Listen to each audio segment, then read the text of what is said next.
Last week, we spoke about growing up in Westmoreland and Montego Bay. This week, my guest, Dr. Kevin Brown, speaks about designing jet engines to serving communities across continents. I'm Archibald Gordon. This is Profile.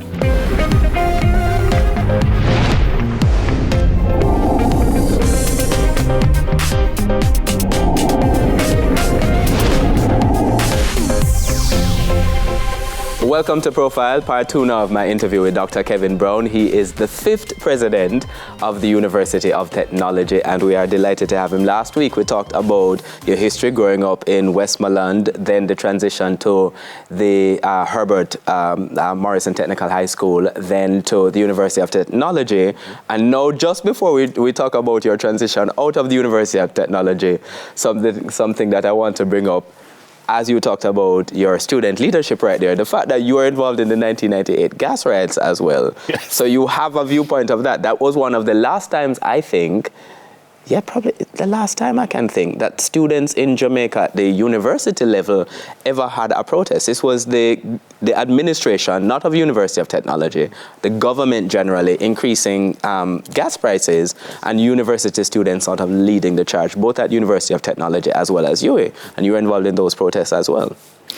I was, yes. Well, as I was explaining to you that I was involved in student activism. I realized I had a strong sense for social injustice and became a campaigner on certain issues.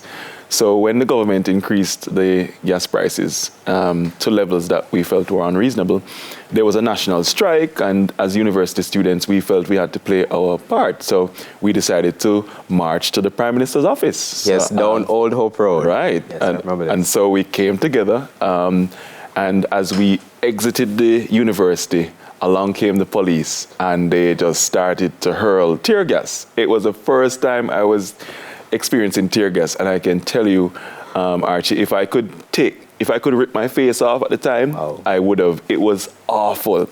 And so we ran back on campus, and everybody said, well, the solution is to pour milk over your face, and all sorts of remedies came out, and we tried them all until it sort of eased off. And I think eventually the police retreated, and we went back out there, and You went back down?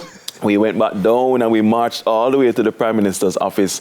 Then we met the soldiers, who said, well, sorry, you can't go any further. Yes. And I wasn't the Students' Union president yet. So the Students' Union president and his team went in. I was just a little student activist. So we were outside with the soldiers having a bit of a jamboree and campaigning for the gas prices to go down and awaiting word from the Students' Union. So yes, I was, that was quite an interesting experience. What do you think about on that experience now and the experience of students and just sort of understanding the need to have, students, you want them to display a level of certainly civic and national interest, but also needing to balance that. How do you sort of, how do I say, how do you consider that in the context of the students that you're seeing now? Because 98 is a long time ago. Yes, it's a long time ago. Very different times. No mobile phones to speak of, no WhatsApp groups or anything like that, no social media.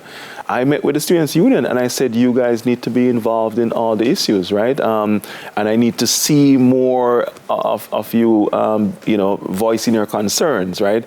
And of course, yes, they challenged me on a few things, and I'm still navigating that space because I'm now on the other side, right? And so even though we're in conversations with the Students' Union over a few issues and concerns, but my approach in dealing with the Students' Union is to be very transparent.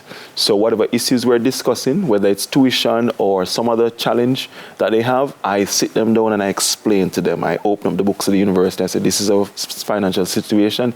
Here's why we're increasing the fees. And these are some of the outcomes that we're trying to achieve. So I just try to be very transparent with them. They don't always agree with me in the end, but I understand. And yes, it helps that I was in their position many years ago, so I kind of, I can relate to them in that regard. But I wish that young people in Jamaica would continue to be very involved.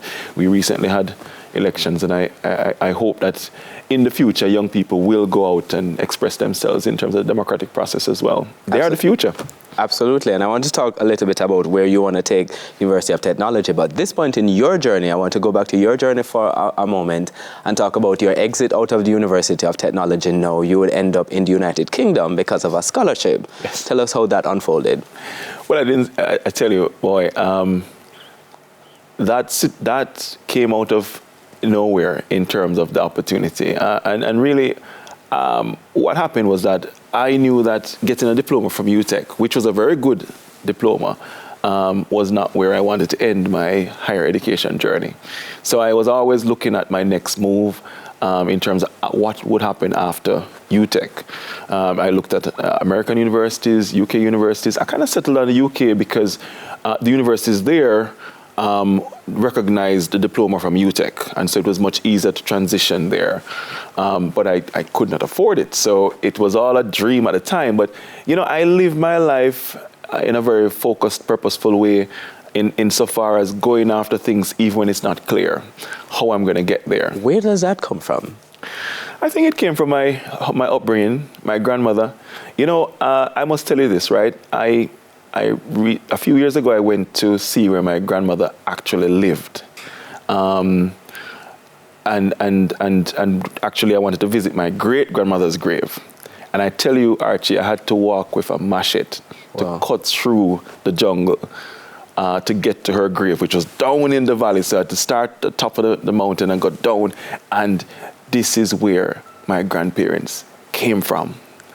And from those humble beginnings, Archie, on a mountainside in the middle of nowhere in rural Hanover, my grandmother, the matriarch, my greatest cheerleader, uplifted herself from being a higgler. She eventually migrated to the UK and moved back to Jamaica in 1995, where she lived out her life.